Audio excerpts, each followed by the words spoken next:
چلیں آگے چلتے ہیں. سورہ شمس. بسم اللہ الرحمن الرحیم. والشمس وضحاها والقمر اذا تلاها والنہار اذا جلاها واللیل اذا یغشاها والسماء وما بناها. سورج اور اس کی دھوپ کی قسم، اور چاند کی جبکہ وہ اس کے پیچھے آتا ہے، اور دن کی قسم جبکہ وہ سورج کو نمایاں کر دیتا ہے، اور رات کی قسم جبکہ وہ سورج کو ڈھانک لیتی ہے، اور آسمان کی اور اس ذات کی قسم جس نے اسے قائم کیا. تو یہاں پہ بھی مختلف قسمیں اللہ تعالیٰ نے کھائی ہیں. پہلی بات ہمیں پتہ چل رہی ہے سورج کی اور اس کی دھوپ کی، جو کہ یہاں پہ ضحیٰ کا ذکر کیا گیا، جس میں کہ ہمیں پتہ چلتا ہے کہ یہ وہ وقت ہوتا ہے جب سورج کی روشنی اور حرارت جو ہے وہ محسوس ہوتی ہے. اس کو جو ہے چاشت بھی کہتے ہیں ضحیٰ کو. اور اس وقت سورج جو ہے وہ طلوع ہونے کے بعد تھوڑا سا بلند بھی ہو جاتا ہے، اس کے اندر ایک گرمی بھی پیدا ہو جاتی ہے. تو اس کا ذکر یہاں کیا گیا، اس کی قسم کھائی گئی. اس کے بعد کیا بات بتائی گئی؟ اگلی جو قسم ہے وہ کھائی گئی کہ چاند کی جبکہ وہ اس کے پیچھے آتا ہے. یعنی مراد کیا ہے کہ جب سورج غروب ہونے کے بعد جو ہے وہ چاند آتا ہے، اس کی قسم یہاں پر کھائی گئی. اور اس کے بعد پھر دن کی قسم جبکہ وہ سورج کو نمایاں کرتا ہے. یعنی جب دن نکل آتا ہے تو کیا ہوتا ہے کہ آفتاب کی روشنی تیز ہو جاتی ہے. اس کے بعد پھر دوبارہ رات کی قسم جبکہ وہ سورج کو ڈھانک لیتی ہے. رات جب آتی ہے تو رات کی چادر میں سورج چھپ جاتا ہے، نظر ہی نہیں آتا. تو ایک سائیکل ہے جو اللہ تعالیٰ اس کو، ایک دنیا کا سسٹم ہے جس کو اللہ تعالیٰ یہاں اپنے کائنات کا ایکسپلین کر رہے ہیں. اور آسمان کی اور اس ذات کی قسم جس نے اسے قائم کیا ہے، یعنی پانچویں قسم آسمان کی اور اس کے بنانے والے کی کھائی گئی. اب دیکھتے ہیں آیت نمبر 6، 7 اور 8 تک دیکھ لیتے ہیں. وَالْأَرْضِ وَمَا طَحَاهَا وَنَفْسٍ وَمَا سَوَّاهَا فَأَلْهَمَهَا فُجُورَهَا وَتَقْوَاهَا. اور زمین کی اور اس ذات کی قسم جس نے اسے بچھایا، اور نفس انسانی کی اور اس ذات کی قسم جس نے اسے ہموار کیا، پھر اس کی بدی اور اس کی پرہیزگاری اس پر الہام کر دی. اب اگلی جو قسم ہے وہ کھائی جا رہی ہے زمین کی، کہ اللہ نے اس کو بچھایا. یعنی ہم پہلے بھی اس کو پڑھا ہے کہ ہموار کیا، اسٹریٹ کیا، اور اس میں پہاڑ پیکس کی طرح گاڑ دیے تاکہ زمین ہموار رہے اور ڈولے نہ، اور ہم گرے نہ، سٹیبل رہے زمین. دوسرے نفس انسانی کی اور اس ذات کی جس نے اسے ہموار کیا. یعنی اگلی جو قسم کھائی گئی وہ بھی اسی کی نفس انسانی کی کھائی گئی، کہ اللہ تعالیٰ نے نفسیوں وما سواہا، اس ذات کی قسم جس نے اسے ہموار کیا. یعنی یہاں یہ بات آ رہی ہے کہ اللہ تعالیٰ نے انسانی نفس کو بھی، یعنی نفس سے یہاں مراد ہے ایک انسان کو بھی اللہ نے متناسب بنایا. ایک انسان کا جو وجود ہے اس کو بھی اللہ تعالیٰ نے بے ڈھنگا نہیں بنا دیا. اس کے پراپر اعضاء ہیں، اس کی نوک پلک سے اس کو سنوارا ہے، اس کا ایک سٹرکچر ہے، اس کی 2 آنکھیں ہیں اللہ نے جیسے بتایا، ایک ہونٹ ہے اس کا، سر کے اوپر بال ہیں مثال کے طور پہ. تو ایسا نہیں بنا دیا کہ اس کو دیکھ کے انسان جو ہے کوئی دوسرا انسان ڈر جائے یا دوسری مخلوق ڈر جائے. تو اس کا ذکر یہاں کیا گیا. اور اس کے بعد اگلی اس قدرت کے بعد اللہ تعالیٰ نے فرمایا کہ پھر اللہ نے اس کی بدی اور تقوی، پرہیزگاری سے مراد ہے تقوی، اس کے اوپر الہام کر دیا. یہ مراد کیا ہے اس سے مراد یہ ہے کہ اللہ تعالیٰ نے، ایک خالق ہے ہمارا اللہ، اس نے انسان کے اندر نیکی اور بدی، اس کے علاوہ اچھائی اور برائی، ابھی پہلے بھی ہم تھوڑا اس پہ بات کرائے ہیں، تو اس کے انکلینیشن بھی رکھ دیا ہے، اس کے رجحانات بھی رکھ دیے ہیں، اس کے میلانات بھی رکھ دیے ہیں، اور ایک فطری طور پہ بھی، پیدائشی طور پہ بھی ہمارے اندر اچھے برے کی تمیز رکھتی ہے. یہ اللہ کا بڑا کرم ہے. یہی بات اللہ تعالیٰ یہاں پہ فرما رہے ہیں کہ دیکھیے کچھ ایسی اچھائیاں ہیں جو کہ انسان جو ہے وہ فطری طور پہ مانتا ہے، اور اگر وہ اس کے خلاف کرتا ہے تو اس کے اندر ایک الارم بجنے لگتا ہے جو اس کو بتاتا ہے تم نے اچھا نہیں کیا. اس سے میں مثال آپ کو دے لوں، مثال کے طور پہ والدین کی خدمت کر کے دل کو فرحت ملتی ہے، مگر نیک آدمی کو. اور اگر وہ کسی کو دیکھتا ہے کہ وہ اپنے والدین کے ساتھ برا سلوک کر رہا ہے، ان کو ڈانٹ رہا ہے یا ان کے ساتھ بدتمیزی کر رہا ہے، تو کیا ہوتا ہے؟ تکلیف ہوتی ہے، خود ہی سے انسان کو اچھا نہیں لگتا. یا یہ کہ کوئی اگر اپنے والدین کے ساتھ خود کرتا ہے تو بعد میں شرمندہ ہوتا ہے، سوری کر لیتا ہے. کسی انسان کو اگر ہم خود دیکھیں کہ وہ شراب پی رہا ہے تو کبھی بھی یہ ایک معاشرے کے لیول پر ہم اسے پسند نہیں کریں گے. ویسٹ میں بھی کوئی یہ بڑی اچھائی کے طور پہ یہ بات نہیں کی جاتی کہ فلاں جو ہے ڈرنک کرتا ہے، کیونکہ اس کا ہینگ اوور ہوتا ہے, وہ خود بھی اس کو پروف کرتے رہتے ہیں, لیور سروسز ہو جاتا ہے, یہ ہو جاتا ہے, وہ ہو جاتا ہے. تو کوئی قصیدے نہیں پڑھتا شراب پڑھنے پینے کے, کہیں پر بھی نہیں لکھا ہوتا کہ بڑی اچھی چیز ہے آپ پئیں. اور ایڈلٹری وغیرہ ہے, زنا ہے, ٹھیک ہے ان کے معاشرے میں سب چیزوں کی اجازت ہے, لیکن یہ ہے کہ کوئی اچھا نہیں سمجھا جاتا. ان کو پتا ہوتا ہے اس کے ریپرکشنز کیا ہیں. الیجیٹمیٹ بچہ ہے, لیونگ ٹوگیدر ہے, اور بروکن ہومز ہیں, ڈیورسز ہیں, اگر شادی ہو بھی جاتی ہے تو ڈیورس ہو گئی, پھر وہ کسی کے ساتھ, مرد کسی کے ساتھ. تو یہ تمام چیزیں انسان کے اندر بڑا اللہ کا کرم کہ اس نے انگرین کر دی. اب اس کے بعد ہم یہ دیکھتے ہیں, آپ یہ نا لے جائیں, بیگ ہی لے جائیں, لائے نہیں نا یہاں پہ. آگے یہاں پر ہم یہ دیکھتے ہیں کہ دوسری بات نا کہ اس کی یہ جو بات آ رہی ہے نا کہ الہام کر دیا, تو اس سے مراد یہ بھی ہے کہ یہ جو میں نے آپ کو باتیں بتائیں اس طرح اللہ نے اچھی طرح سمجھا دیا. اس کے علاوہ آپ دیکھیے اللہ نے انبیاء علیہ السلام بھیجے, نبی کریم صلی اللہ علیہ وسلم کو بھیجا, اسلامی آسمانی کتب بھیجی, قرآن مجید بھیجا نبی کریم صلی اللہ علیہ وسلم سے. تو اس سے بھی خیر و شر کی جو رجحانات ہیں انسان کے اندر, اس کی پہچان اللہ نے کرا دی. یہ شر ہے, یہ جو ہے وہ خیر ہے. اور دوسری بات میں نے آپ کو بتا دی کہ فطرت کے اندر بھی ودیت اللہ نے کر دی ہے یہ چیز. اس کے بارے میں مزید بھی ہمیں ریفرنسز ملتے ہیں قرآن میں ہی. سورہ بلد آیت نمبر 10 میں آتا ہے وَهَدَيْنَاهُ النَّجْدَيْنِ, ہم نے اس کو خیر و شر کے دونوں نمایاں راستے دکھا دیے, دونوں دکھا دیے. یہ اللہ نے یہاں پہ پروف کر دیا ہے. اب ہم اللہ تعالیٰ سے وہاں جا کے گلٹی جو پلیڈ نہیں کر سکتے کہ اللہ تعالیٰ ہمیں تو پتہ نہیں تھا, ہمیں تو معلوم نہیں تھا. اللہ تعالیٰ خود یہاں پہ کلیئر کر رہے ہیں یہ بات. دوسری بات سورہ دہر آیت نمبر 3 میں آتا ہے ہم نے اس کو راستہ دکھا دیا. ابھی میں نے تلاوت بھی اس کی تھی تھوڑی دیر پہلے. خواہ وہ شاکر بن کر رہے یا کافر بن کر رہے, مرضی اس کی آگے, ہم نے اس کو راستہ دکھا دیا, ہم نے بتا دیا اس کو. پھر اس کے بعد آپ دیکھیں یہ ہے سورہ قیامہ میں جو آتا ہے نفس لوامہ کا ذکر کیا گیا. ابھی میں نے تھوڑی دیر پہلے آپ کو بتایا سورہ قیامہ کی آیت نمبر 2 میں یہ آتا ہے کہ انسان کے اندر ایک نفس ہے جس کا نام کیا ہے, نفس لوامہ, جو جب وہ برائی کرنے لگتا ہے اس کو پنچ کرتا ہے, اس کا کانشنس ہے, جس کو آپ کہہ لیجئے ضمیر ہے, جو اس کو بتاتا رہتا ہے. تو یہ بھی اللہ کا کرم ہے, اللہ نے ہم سب کے اندر یہ نفس لوامہ رکھا ہے, کوئی بھی اس سے بری نہیں, سب کے پاس یہ موجود ہے نفس.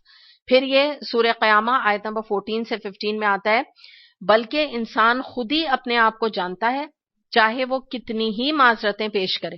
ایک اور بات بڑی امپورٹنٹ, ہم سب اپنے بارے میں جانتے ہیں کہ ہم ایمان کے کس لیول کے اوپر فائز ہیں, کتنا ہماری زندگی میں اللہ کی اطاعت ہے, کتنا قرآن سے محبت ہے, کتنا ہم اللہ کی نافرمانی کرتے ہیں, کتنا چاہتے ہوئے نہ چاہتے ہوئے گناہ کرتے ہیں, کتنے ہم مجبور ہیں اور کتنے ہم قادر ہیں اس کے باوجود ہم نیک کام نہیں کرتے.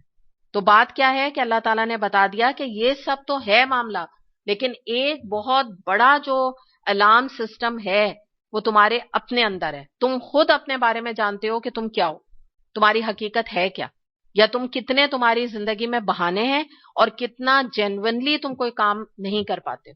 تو یہ بھی بڑی پرٹیننٹ چیز ہے. دوسری بات یہ ہے کہ یہ جو بات یہاں پر آ رہی ہے نا کہ بدی اور پرہیزگاری الہام کر دی, اس کے بارے میں ایک اور بات بھی آپ یہ دیکھیں کہ اگر دیکھیں کسی انسان کے اندر نا صرف فسق و فجور ہو اور یا کسی کے اندر صرف تقوی ہو تو امتحان نہیں ہو سکتا, ہے نا یہ بات. تو یا یہ کہ آپ سمجھ لیں کہ اللہ تعالیٰ نے خالی دنیا میں اچھائی رکھی ہوتی اور یا سے برائی رکھی ہوتی, تو ایک بھی اگر نہیں ہوتا تو دوسرا اس کی اہمیت کھو دیتا. یعنی اگر برائی ہوتی, اچھائی نہیں ہوتی, تو اچھائی کا پتہ ہی نہیں ہوتا, مطلب کیسے پتہ چلے گا نا یہ اچھائی ہے. تو اس لیے اللہ تعالیٰ نے یہ طریقہ کار امتحان کے طور پہ اچھائی اور برائی کو دنیا میں رکھا. اور بات یہ ہوتی ہے کہ دیکھیں نا, اگر سب کچھ اچھا ہے دنیا میں, ہم اس دنیا میں رہ رہے ہیں, حق ہی حق کی بات ہو رہی ہے, قرآن میں بھی حق, ویسے بھی حق زندگی میں, تو آپ مجھے بتائیں نا کہ کیا بڑی بات ہے. پھر تو انسان کا برائی کی طرف میلان ہی نہیں ہو رہا, انکلینیشن ہی نہیں ہو رہا, ہر چیز اچھی ہے, سچ ہے, بس سچ ہی سچ ہے. تو اب اس کو ٹیمپٹیشن کیسے ہوگی, جھوٹ ہے تو اس کو ٹیمپٹیشن ہو رہا ہے نا. اگر جھوٹ موجود ہے, ایک طرف وہ کہہ رہا ہے کہ میں جھوٹ بولنے پر قادر ہوں اور میں سچ بولنے پر بھی قادر ہوں, میں جو بھی فیصلہ کروں اٹس اپ ٹو می, تو کمال ہوا نا کہ وہ جھوٹ بولنے پر قادر تھا, اس نے سچ بولا. تو اس لیے اللہ کی کوئی اس میں حکمت ہے, اللہ کا سب سے بڑھ کر یہ امتحان ہے انسان کا, بنی نوع انسانیت کا, کہ اللہ تعالیٰ نے یہ دونوں طرح کی چیزیں دنیا میں پیدا کی ہیں, اور اسی کے ذریعے سے آپ سمجھ لیجئے کہ ہم انہی راہوں پہ چلتے ہوئے اپنے ہی ارادے سے کوئی ایک راہ کو اختیار کرتے ہیں اور اسی پر چلتے ہوئے ہمیں گناہ یا ثواب ملے گا اور آگے اسی کے حساب سے ہمارا انجام بھی ہوگا. یہی برائی اور اچھائی، گمراہی اور حق، یہی ساری چیزیں دنیا میں موجود ہیں جس کے راستے پر ہم چلتے چلے جا رہے ہیں. آگے جو بات آئی وہ یہ ہے، آیت نمبر 8 ہے،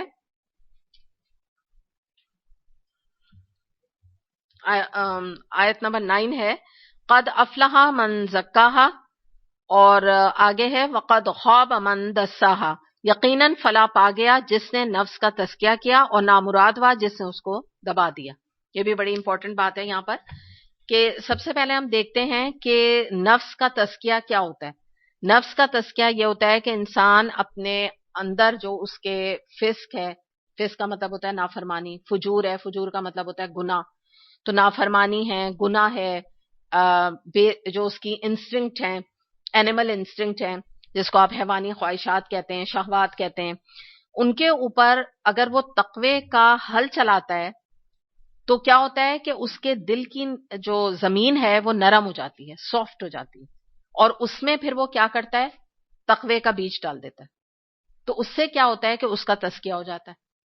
ایک اور بات کیا ہے کہ قرآن ایک واحد سورس ہے، it's the only source, Quran and Hadith, جس کے ذریعے سے اگر کوئی کہتا ہے کہ مجھے اپنا تزکیہ کرنا ہے، مجھے اپنے اندر سے اپنی برائیاں نکالنی ہیں، تو وہ یہ اس سورس کے علاوہ کوئی سورس نہیں کہ جس سے کہ وہ اپنی اصلاح کر سکے.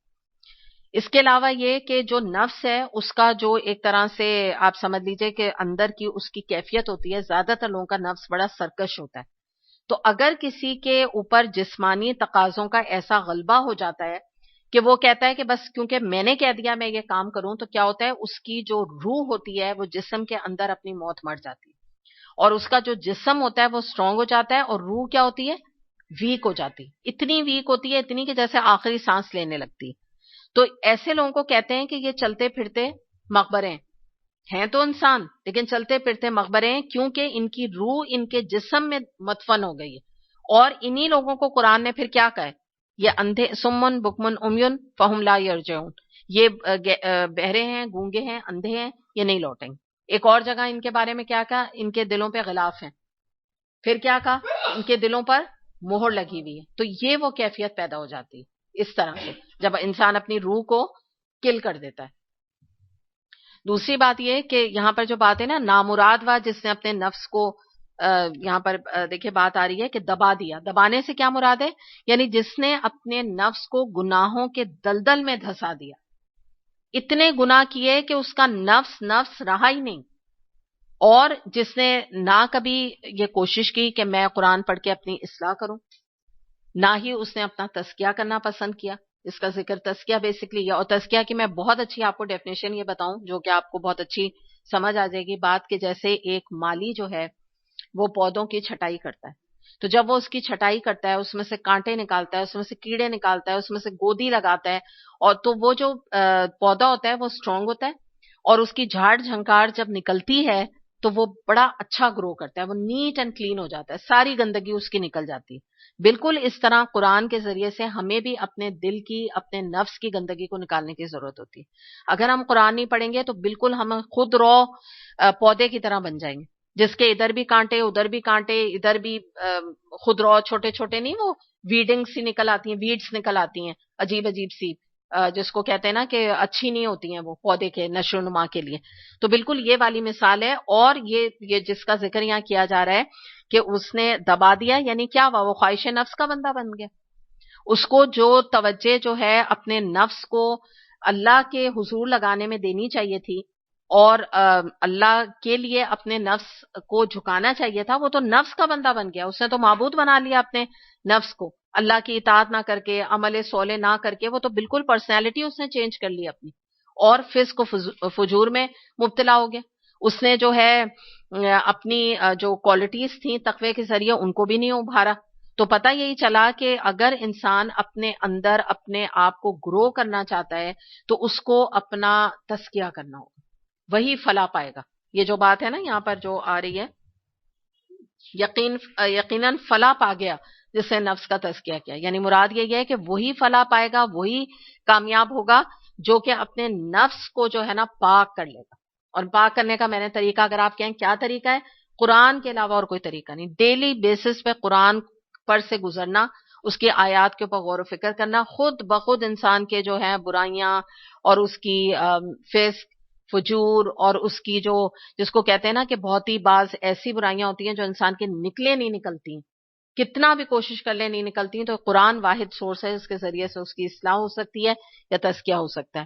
تو اس کے بارے میں آتا ہے سورہ اعلیٰ میں بھی آتا ہے قد افلح من تزکا، تحقیق فلاح پا گیا جس نے پاکیزگی اختیار کی. اور نبی کریم صلی اللہ علیہ وسلم کی ایک دعا بھی آتی ہے اللہم آتی نفسی تقواہا وزکیہا انت خیر من زکاہا انت ولیہا ومولاہا. اے اللہ میرے نفس کو اس کا تقوی عطا کر، اس کو پاک کر دے، تو ہی وہ بہتر ہستی ہے جو اس کو پاکیزہ کرے اور تو ہی اس کا سرپرست اور مولا ہے. تو یہ جو ہے مسلم میں یہ دعا آتی ہے اور یہ جو ہے سنت سے ثابت ہے، تو آپ اپنی دعاؤں میں اس کو شامل کر سکتے ہیں.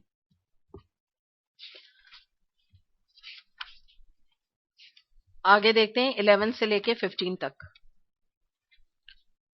كذبت ثمود بطغواها إذ انبعث أشقاها فقال لهم رسول الله ناقة الله وسقياها فكذبوه فعقروها فدمدم عليهم ربهم بذنبهم فسواها ولا يخاف عقباها. سمود نے اپنی سرکشی کی بنا پہ جھٹلایا. جب اس قوم کا سب سے زیادہ شقی آدمی بھپر کر اٹھا تو اللہ کے رسول نے ان لوگوں سے کہا خبردار، اللہ کی اونٹنی کو ہاتھ نہ لگانا اور اس کے پانی پینے میں مانے نہ ہونا. مگر انہوں نے اس کی بات کو جھوٹا قرار دیا اور اونٹنی کو مار ڈالا. آخرکار ان کے گناہ کی پاداش میں ان کے رب نے ان پر ایسی آفت توڑی کہ ایک ساتھ سب کو پیوند خاک کر دیا اور اسے اپنے اس فعل کے کسی برے نتیجے کا کوئی خوف نہیں. اب یہاں پہ ہم یہ دیکھتے ہیں کہ طغیان یا سرکشی جو ہے وہ ایسی کیفیت کو کہتے ہیں کہ جس میں کہ انسان اللہ کے گناہ یا اللہ کی بغاوت میں لمٹس کراس کر جائے، حد سے زیادہ آگے نکل جائے. تو یہ ذکر کس کا ہو رہا ہے؟ قوم سمود کا. ان کے بارے میں بتایا جا رہا ہے کہ ان کے اندر اتنی طغیانی تھی، اتنی زیادہ انہوں نے اپنے رسول کی بھی نافرمانی کی، اللہ کے احکامات کی بھی نافرمانی کی. اور اس کا ریزن کیا تھا کہ ان میں مفسرین کے مطابق نام آتا ہے قدار بن سالف. یہ وہ شخص تھا کہ جو کہ جس کو کہتے ہیں نا کہ بدبخت، یہ وہ شخص تھا کہ یہ اللہ تعالیٰ کی طرف سے یہ بات آئی، کہا گیا صالح علیہ السلام کو کہ اس اونٹنی کو کوئی نقصان نہ پہنچائے، جو انہی کے ایک طرح سے فرمائش پر دکھائی گئی تھی. تو یہ طے ہوا کہ ایک دن پانی پینے کا ان کے لیے مقرر ہوگا اور ایک دن یہ اونٹنی کے لیے ہوگا. تو یہ جو قدار شخص ہے جس کا میں آپ کو بتا رہی ہوں، تو اس کے بارے میں یہ آتا ہے کہ اس نے جو ہے یہ اونٹنی کی کوچیں جو ہیں ٹانگیں کاٹ ڈالی. اور جو یہاں پر ہمیں یہ بات نظر آ رہی ہے نا کہ یہ بتایا جا رہا ہے کہ ان کے گناہ کی پاداش میں ان کے رب نے ایک آفت توڑی. تو کام تو ایک نے کیا تھا، یہ جو نام آ رہا ہے نا قدار بن سالف، لیکن پوری قوم اس کے انڈر آ گئی کیونکہ ان سب نے اس ایک آدمی کو سپورٹ کیا. تو یہ بات یہ یاد رکھیں کہ برائی کا ارتکاب کرنے والا چاہے دو لوگ ہوں، لیکن اگر پیچھے سے لوگ خاموش رہتے ہیں یا ان اے وے ان کو سپورٹ کرتے ہیں یا ان کو بک اپ کرتے ہیں یا ساتھ میں کہتے ہیں کہ بڑا اچھا تھمس اپ کرتے ہیں کہ بڑا اچھا تم نے کام کیا، تو آپ سمجھ لیں کہ وہ بھی اس جرم میں شریک ہو جاتے ہیں. مثال کے طور پہ کوئی ایک لڑکی ہے، وہ ماڈلنگ کرتی ہے، اس کے بعد اپنی تصویریں جو ہے وہ واٹس ایپ پہ سب جگہ فیس بک پہ بھیجتی ہے اور لوگ اسے لائک کرتے ہیں، لائک کا وہ تھمس اپ بھیجتے ہیں. تو آپ یہ سمجھ لیجئے کہ یہ جو جرم تو وہ لڑکی کر رہی ہے، یہ بھی جرم ہے نا، بے حیائی کا جرم ہے. جرم تو لڑکی نے کیا، لیکن اس کے ساتھ ساتھ کون کون شریک ہو رہا ہے؟ جو تھمس اپ کر رہا ہے. مثال کے طور پہ گے میرج جو لیگلائزڈ ہوئی تو بہت سارے ویسٹ کے لوگوں نے تھمس اپ کیے، ٹھیک ہے، وہ ویدر گے تھے کہ نہیں تھے، لیکن پاکستانیوں میں سے نہ جانے کتنے لڑکے اور لڑکیوں نے تھمس اپ کی. ان کا کیا کام تھا کرنے کا؟ ان کا کیا ریلیجن اس چیز کو کوئی سینکٹیفائی کرتا ہے؟ لیکن انہوں نے کیے، کمپلیکس میں کیے یا واٹ ایور ان کا جیسا بننے کے لیے کیے. تو انہوں نے بھی آپ سمجھ لیجئے کہ اس جرم میں وہ برابر کے شریک ہو گئے. انہوں نے اپنا حصہ ڈال دیا ہے، اپنا پے کر دیا ہے اپنا حصہ اسی جرم کے اندر. تو یہی بات یہاں بتائی جا رہی ہے کہ پھر اللہ تعالیٰ نے کیا کیا، اس پوری قوم کو نیست و نابود کیا. فدمدما علیہم، یعنی ان کو ہلاک کر دیا اور بڑے ہی سخت عذاب کے ساتھ ان کو ہلاک کیا. اور یہ عذاب ایسا عام آیا کہ اس نے سب کو برابر کر دیا، کسی کو نہیں چھوڑا، چاہے وہ چھوٹا تھا بڑا تھا، سب زمین جو ہے وہ ان کو ایکولی سب کو جو ہے نا عذاب کی نظر وہ ہو گئے. دوسری بات یہاں بتائی جا رہی ہے کہ اللہ کو اپنے فعل میں کسی برے نتیجے کا خوف تھوڑی ہے. یعنی تم نے کیا سمجھا ہوا ہے؟ دیکھیں نا، ایک انسان جو ہے وہ کوئی کام کرتا ہے، اگر ایک چوری کرتا ہے کوئی شخص، تو وہ چوری کر کے ڈرتا رہتا ہے. کس چیز سے؟ کس سے ڈرتا ہے؟ پکڑنے کے ڈر سے، پولیس کے ڈر سے. ٹھیک ہے نا؟ پھر یہ ہے کہ کوئی اور بھی اگر دنیا میں کچھ بھی کوئی بھی کوئی کچھ کام کرتا ہے، کوئی جیسے بچہ کرتا ہے، تو اس کو کس کا خوف ہوتا ہے؟ اپنی ماں کا، کہ ان کو نہ پتہ چل جائے. باپ کا خوف ہوتا ہے ان کو نہ پتہ چل جائے. تو یہاں یہ بتایا جا رہا ہے کہ تم نے اللہ کو کیا سمجھا ہوا ہے؟ اللہ ایسی ہستی ہے کہ اگر اللہ کوئی فیصلہ کسی کی سزا کا کر دے یا کسی کی بھلائی کا کر دے، یا اللہ تعالیٰ کسی بھی قوم کے سے ناراض ہو کے ان کے اوپر غضب نازل کرنے کا فیصلہ کر دے، تو اس کو تو کوئی روکنے والا نہیں. وجہ کیا ہے؟ کہ اللہ کو کوئی برے نتیجے کا خوف ہے. اللہ کو کیا خوف ہے کہ اس سے بڑھ کے کوئی طاقت آئے گی نعوذ باللہ، اور کوئی برا نتیجہ، اس کے کوئی ریپرکشن سامنے آ جائیں گے، یا اللہ سے کوئی انتقام لے لے گا، یا اس قوم کے تباہ و برباد ہونے کے بعد ان کے پیچھے سے ایک اور قوم کھڑی ہو جائے گی اور وہ اللہ کی ٹکر پر آ جائے گی. نعوذ باللہ نعوذ باللہ. ایسا تو کبھی ہو ہی نہیں سکتا. تو یعنی مراد کیا؟ اللہ تعالیٰ نے اینڈ میں اپنی قدرت کا اظہار کیا کہ جب ایسی اقوام کو اللہ تعالیٰ نے منٹوں میں تباہ و برباد کر دیا جو اپنے کو بڑی چیز سمجھتے تھے، تو تم کیا چیز ہو؟ اللہ تعالیٰ کوئی اپولوجیٹک نہیں ہوتا، کیونکہ اللہ تعالیٰ کے فیصلے انصاف پر بیسڈ ہیں. قرآن میں بھی آتا ہے اللہ کسی پہ ظلم نہیں کرتا. رادر انسان خود اپنے آپ کو جنت کو چھوڑ کر اپنے آپ کو دوزخ کا مستحق ٹھہرا کر اپنی ذات پر خود ظلم ڈھاتے ہیں. ایکچولی حقیقت یہ اللہ کسی پہ نہیں کرتا، نہ اللہ چاہتا ہے. اگر اللہ نے یہ چاہتا، اللہ تعالیٰ نے یہ کتاب ہی نہ اتاری ہوتی، اللہ تعالیٰ نے جنت ہی نہ بنائی ہوتی. اللہ تعالیٰ کو ضرورت نہیں تھی. اللہ تعالیٰ کہتے یہ اتنے ہوپلیس بندے ہیں، ان کے لیے بس دوزخ کافی. اللہ تعالیٰ کہہ دیتا میں تو ان کو کتاب نہیں دیتا. گیس کریں، ایسا امتحان ہے. آپ بتائیں، ہم تو ٹھوکریں کھاتے رہتے ہیں، ہمیں تو سمجھ ہی نہیں آتا کہ پتہ نہیں حق کیا ہے اور جھوٹ کیا ہے اور قیامت کے دن کیا ہونے والا ہے. کیسے گیس کر لیتے؟ شاید ہمارا گیس 20% کسی کا ہوتا، کسی کا 30 ہوتا، کسی کا 50، کسی کا 60. مشکل تھا کہ 100% انٹیلیجنٹ کوئی ہو کہ وہ ایک ایک چھوٹی چھوٹی مائنیوٹ چیزوں کو پالے. تو یہ تو قرآن نے تو کوئی بات چھوڑی نہیں، ہر نقشہ کھول کھول کے ہمیں دکھا دیا. چھوٹی چھوٹی سے لے کے بڑی بڑی باتیں اللہ تعالیٰ نے قرآن میں رکھ دی. اس کے باوجود بھی دیکھیے، اگر انسان اپنے آپ کو دوزخ کا مستحق ٹھہرا کر اللہ کے سامنے حاضر ہو جائے تو پھر اس کا اپنا قصور ہے، اپنی غلطی.